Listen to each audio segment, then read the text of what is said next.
سورۃ الضحیٰ کا اس کا جو شان نزول ہے وہ یہ ہے کہ کچھ دنوں کے لیے، ایک تو بالکل شروع میں جو رک گئی تھی فترت وحی، اس کے علاوہ پھر ایک موقع آیا ہے کہ کچھ عرصے کے لیے بہت دن گزر گئے تو جبرائیل نہیں آئے،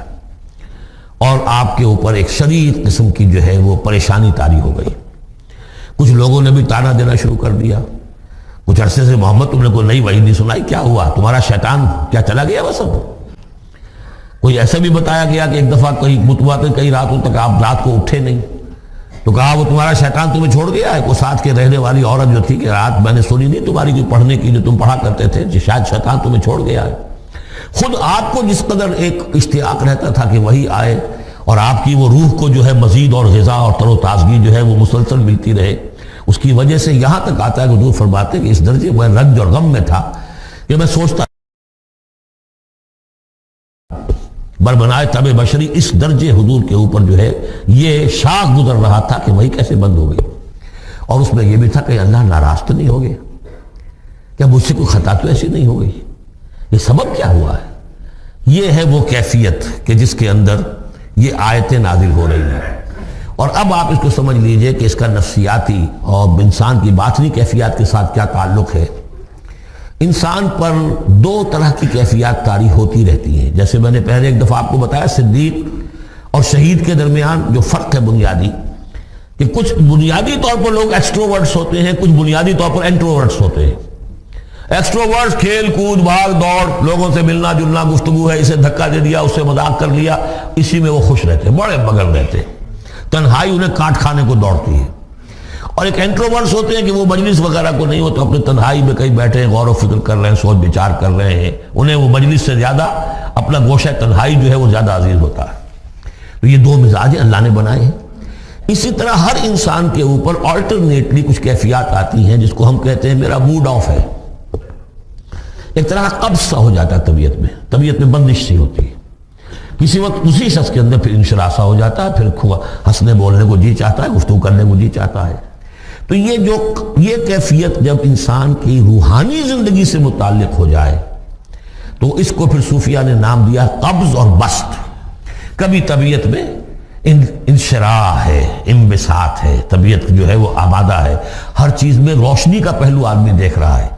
ہر چیز کے اندر آپ کو معلوم ہے ایک تاریک رخ بھی ہوتا ہے کسی معاملے کا اور روشن رخ بھی ہوتا ہے، اس وقت انسان روشن رخ کو دیکھتا ہے۔ اور ایک وقت میں آتا ہے کہ طبیعت میں بندش سی لگ گئی ہے، جیسے اندر کوئی پکڑ لیا کسی نے، اب طبیعت جو ہے وہ بھی اپنے اندر وہ انقباض محسوس کر رہی ہے، اور پھر آدمی پیسیمسٹک ہو جاتا ہے، نا امید سا ہوتا ہے، پھر اسے ہر معاملے کا تاریک پہلو زیادہ نظر آنے لگتا ہے۔ تو یہ قبض اور بسط کی کیفیات ہیں۔ جب کبھی قبض کی کیفیت ہو، قاضی ثناء اللہ پانی پتی رحمۃ اللہ علیہ نے تفسیر مظہری میں لکھا ہے کہ قبض کی کیفیت میں اس صورت کا پڑھنا تریاق ہے،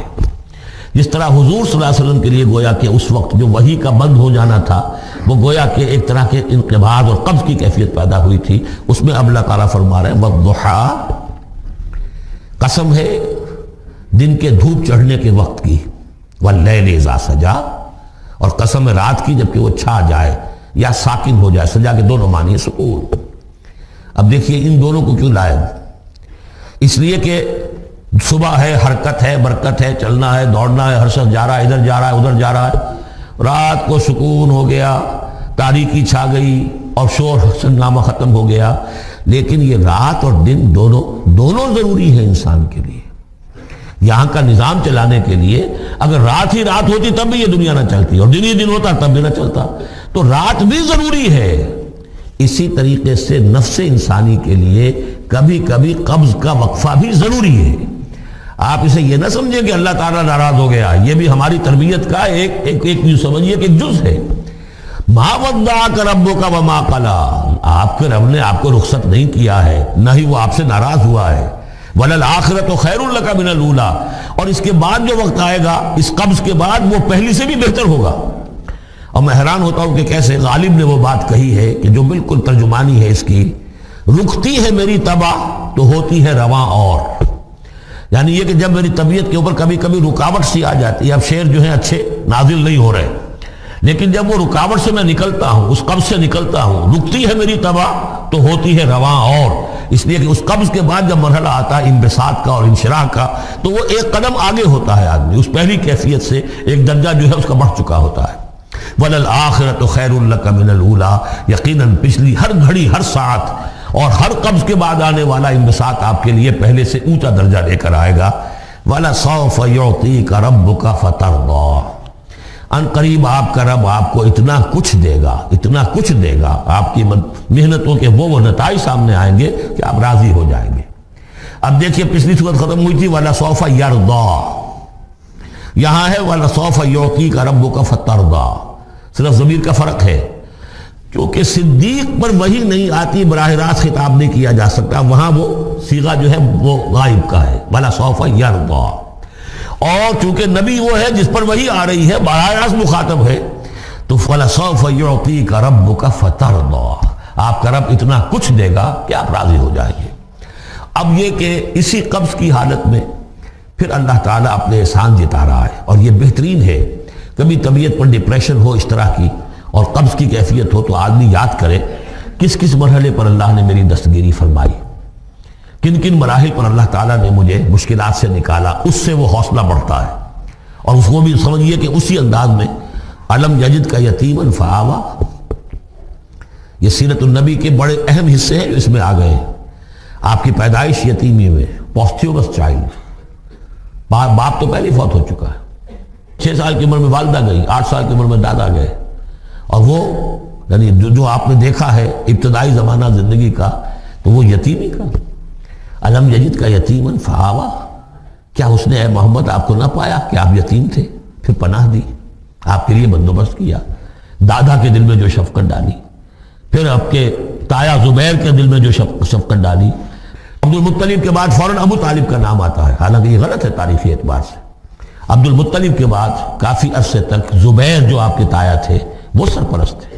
پھر ان کے انتقال کے بعد ابو طالب کا معاملہ آیا، لیکن ان کو بیچ میں سے غائب کر دیا گیا ہے۔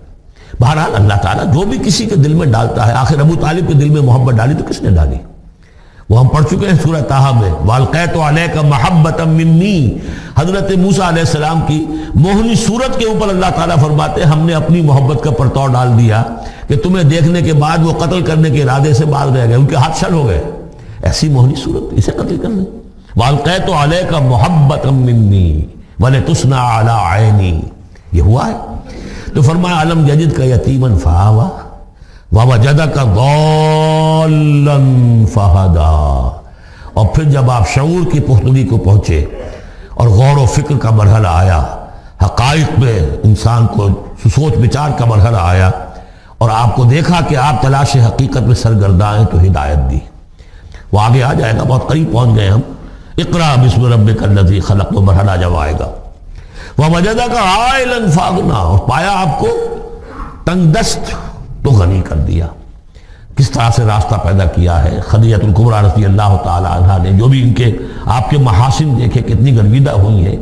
بڑے بڑے سردار قریش کے جو ہے ان سے نکاح کے خواہش مند تھے، انہوں نے خود جو ہے اپنی لونی کے ذریعے سے پیغام دیا ہے حضور کو۔ تو یہ ساری چیزیں جو ہے ان کی ساری دولت جو ہے وہ پوری کی پوری انہوں نے لا کر حضور کے قدموں میں ڈال دی ہے۔ وَوَجَدَكَ عَائِلًا فَأَغْنَىٰ فَأَمَّا الْيَتِيمَ فَلَا تَقْهَرْ، تو اے نبی تقاضے ان تینوں چیزوں کے کیا ہیں؟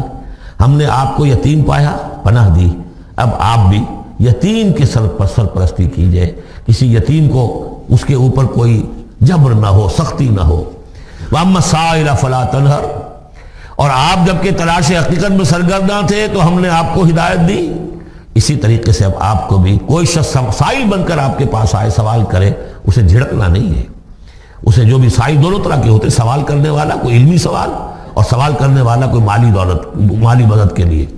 وَأَمَّا بِنِعْمَةِ رَبِّكَ فَحَدِّثْ، اور جو ہدایت تمہیں دی ہے ہم نے اب اسے عام کرو، یہ نعمت ہے، آپ کے رب کا انعام ہے، یہ ہدایت جو آپ کو عطا ہوئی ہے اس کو بیان کرو۔ اس کے بیان کرنے میں یہ بھی ہے کہ اللہ کے انعامات کا چرچا انسان کرے اس کا شکر ادا کرنے کے لیے، اور یہ بھی ہے کہ اس کو پھیلائے اور عام کرے، دوسروں تک پہنچائے، ورنہ وہ بخل ہو جائے گا کہ وہ دولت جو ہے ہدایت کی اس کو آدمی صرف اپنی ذات تک محدود رکھے اور اس کا جو خیر ہے وہ دوسروں تک نہ پہنچائے۔